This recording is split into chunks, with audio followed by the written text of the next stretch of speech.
এবং আমাদের পার্টির এই অভয়নগর অঞ্চল কমিটিকে আন্তরিক সাধুবাদ জ্ঞাপন করছে যে আরো নানা ধরনের কর্মসূচির মধ্যেও তারা এই ইস্যুগুলোকে নিয়ে এই পক্ষকাল ব্যাপী এবং আজকে এই কর্মসূচি তারা সংগঠিত করছে।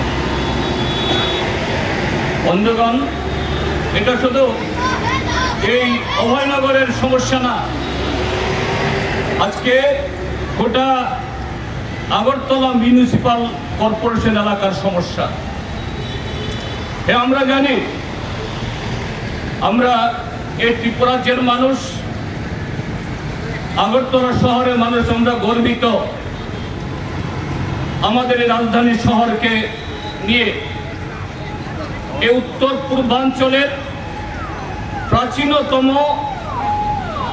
মিউনিসিপাল কাউন্সিল বা মিউনিসিপাল কর্পোরেশন হয়েছে আজকে।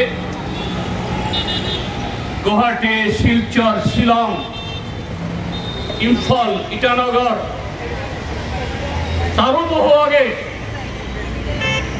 আগরতলা শহর মিউনিসিপ্যালিটি হিসাবে তার আত্মবিকাশ ঘটেছিল আজ থেকে 153 বছর আগে।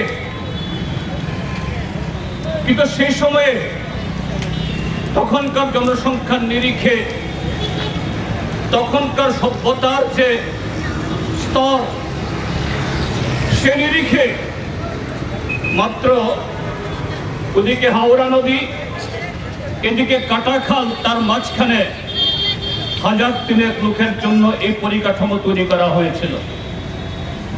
অবশ্যই তৎকালীন সময়ের যারা এই শহরকে যারা পত্তন করেছেন তাদেরকে আমরা স্মরণ করব, ধন্যবাদ জানাবো। কিন্তু গত 153 বছরে সভ্যতার নিয়মে, প্রকৃতির নিয়মে আগরতলার জনসংখ্যা বেড়েছে। প্রশাসনিকভাবে তার সীমানা সম্প্রসারিত না হলেও জনবসতি এই হাওড়া এবং কাটাখাল ছাপিয়ে এদিকে অভয়নগর, কুঞ্জবন এবং ধীরে ধীরে একেবারে সিমনা, মোহনপুর সেদিকে সম্প্রসারিত হচ্ছে।